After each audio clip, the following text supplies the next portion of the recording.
The Finley Holiday slide cassette program that you're about to see and hear is the first of its kind ever made available to the public and is a new high in audio-visual entertainment for people of all ages. It is very simple to use. Please follow these instructions.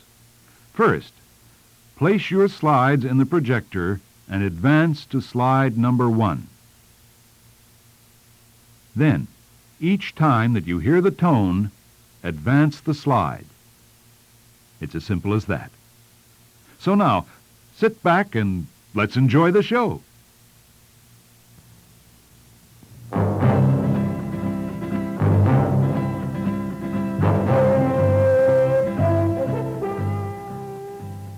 Sunrise, the dawn of a new day over the Grand Canyon. And with it comes the promise of adventure. Every year, people come by the thousands to this part of northern Arizona, making it one of the most popular national parks in the country. They come from all sections of the globe.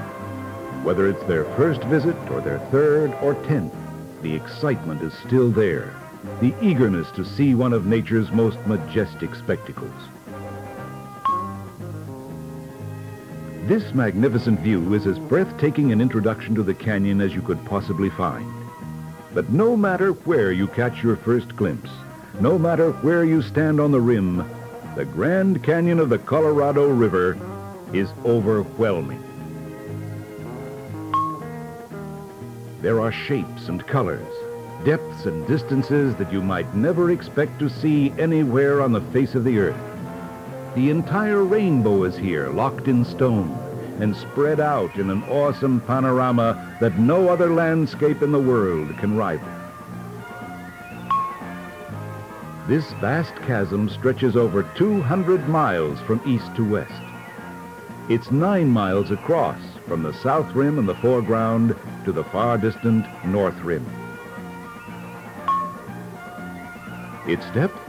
Well, from our viewpoint down to the level of the river, its depth is more than a mile. It truly dwarfs the tiny humans that stand here at its edge. The National Park Service has constructed many safe overlooks and hiking trails around the rim, each offering its own individual views of the canyon, the shapes and colors changing as you move about.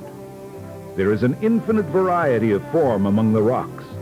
Towers and cliffs, temples and battleships, almost anything that fancy can suggest.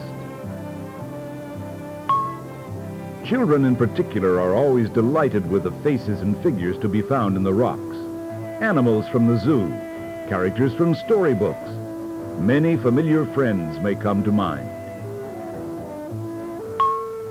And the colors are equally varied, from the ivory of the rocks at your feet, through red and orange and brown, down to the black of the deepest and oldest rocks at the bottom of the gorge.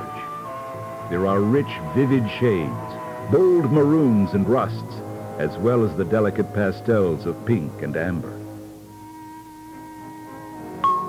Over all are the blue and purple shadows, growing, merging, fading, all slowly shifting as the sun moves across the sky in the course of the day.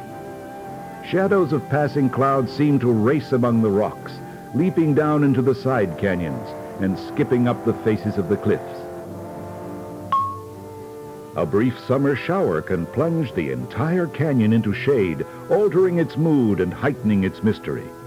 Both form and color are in constant change here, never the same from one minute to the next. Even in the late spring and early fall, a sudden chilling storm can bring snow and ice, briefly touching the trees with winter dress, while temperatures deep down in the canyon remain balmy all winter long.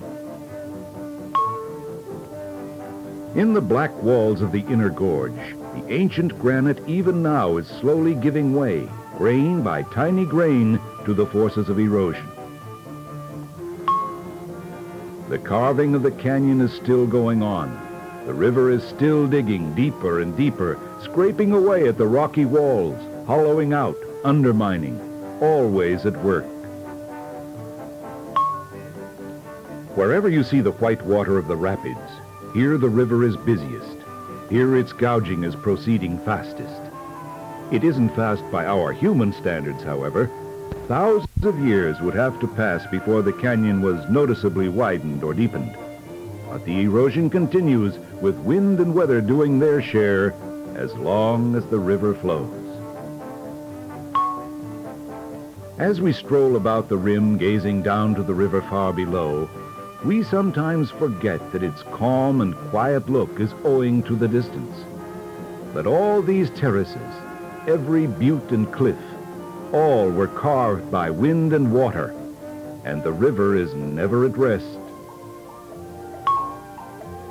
Perhaps the most exciting adventure to be found in Grand Canyon National Park is the mule trip down into the canyon. The Fred Harvey Company has available 1- and 2-day trips, the longer of which goes the entire 11 miles to Phantom Ranch.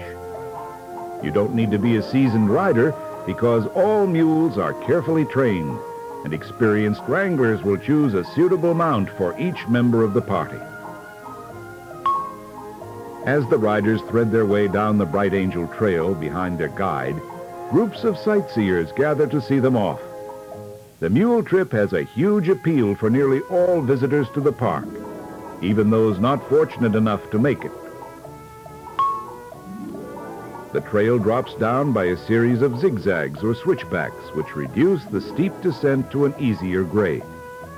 Although hiking on the canyon trails is popular with the younger and more athletic visitors, it can be very strenuous.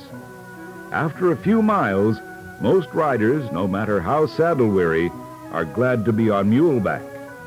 The animals are good-natured and sure-footed, and many a rider discovers that he's developing an unexpected affection for his patient mount.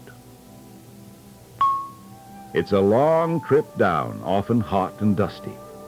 The guides call a halt from time to time to rest the mules and to give the riders a chance to dismount and stretch their legs.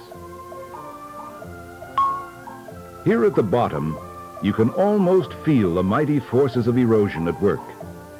When you look up at those great walls towering above you and hear the roar of the rapids close at hand, then the Grand Canyon is grand indeed. The mule train crosses the river over the Kaibab Bridge, which arches from one wall to the other, suspended by sturdy steel cables anchored in the rock. It spans the Colorado at a smooth stretch of water between the raging rapids upriver and down. The bridge is a marvel of engineering when you keep in mind that every bolt and strut, every foot of cable was carried down from the rim and assembled here. Near the bridge is one of the campsites of Major John Wesley Powell and his party on their first heroic boat trip through the canyon over a century ago. It is on the bank of a clear and pretty stream that Powell named Bright Angel Creek. A short distance up the creek lies Phantom Ranch, the goal of our own canyon trip. Here in a cool grove of cottonwood trees, the tired riders find everything they could wish for. Showers, a huge swimming pool, a cluster of rustic cabins, and perhaps most welcome of all, a cheerful dining room where ranch-style meals are served. The trip out the next morning covers a different route from the one we took down, and we see other parts of the canyon at close range. The mule train recrosses the bridge and then climbs up the shorter and steeper Kaibab Trail, a spectacular half-day ascent from river level to Yaqui Point. The last few miles of this trail, which literally climbs up the face of a gigantic cliff, are perhaps the most exciting of the entire mule trip. Looking back over your shoulder down into the incredible depth of the canyon, you will find it hard to realize that only a few hours earlier you were relaxing over a pleasant breakfast and strolling under cool shade trees. A happy oasis now lost to view behind the cliffs and terraces shimmering far below. From this time on, you see into the canyon with new eyes. It never looks quite the same after you've once traveled down into it. Up here among the pine trees, we are back in our normal routine again, far removed from that other world along the river. Most visitors to the park want to learn something about the canyon, how the various forces of earth building and erosion work together to create it. Your best plan, of course, is to stop at the visitor center near the village and the museum at Yavapai Point. Both places have interesting exhibits about the area, and there are Park Service naturalists to answer your question. A variety of accommodations is available in and near the village, including the El Tovar, one of the most famous resort hotels in America. Bright Angel Lodge, also operated by the Fred Harvey Company, is nearby, and the two are surrounded by a rambling complex of cottages, shops, and studios.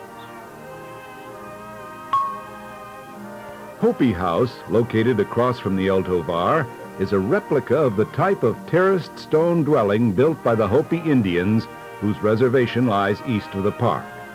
Handmade pottery, blankets, and exquisite silver jewelry are offered for sale. The arts and crafts of all the Indian tribes and pueblos of the Southwest are represented. Taking pictures at the canyon is always great fun, any season of the year, any time of day. In general, contours and distances are emphasized when the sun is to one side or the other. When it's directly behind you, the colors will seem brighter because most of the shadows are hidden. Actually, pleasing pictures can be made here under almost any conditions, and you'll find inspiration everywhere. For sensational photos, you may wish to take an air tour of the canyon, which is available from a nearby airport. To view the canyon from a great height is an experience never to be forgotten. As we move further east, the canyon grows shallower. The river is in sight more often, and the landscape appears gentler and less rugged.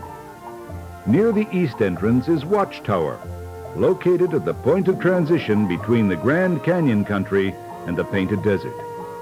At no other place in the park can you find a more splendid view of the canyon as a geologist sees it, a gigantic gash in a tilted plateau. It is in late afternoon, toward the close of the day, that the Grand Canyon takes on its most magnificent coloring. The lowering sun lengthens shadows and embellishes the rocks as at no other time of day. Even the trees along the rim, some gnarled and bent by decades of wind and storms, take on a golden glow.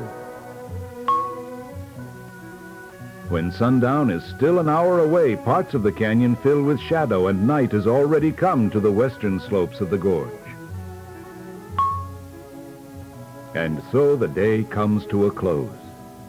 The history of the canyon stretches from distant past through eons of time on up to this very day. No one can know more than a fraction of that past. We have had but a glimpse of it, interesting and exciting as it was, but only a moment in the eternal story of the Grand Canyon.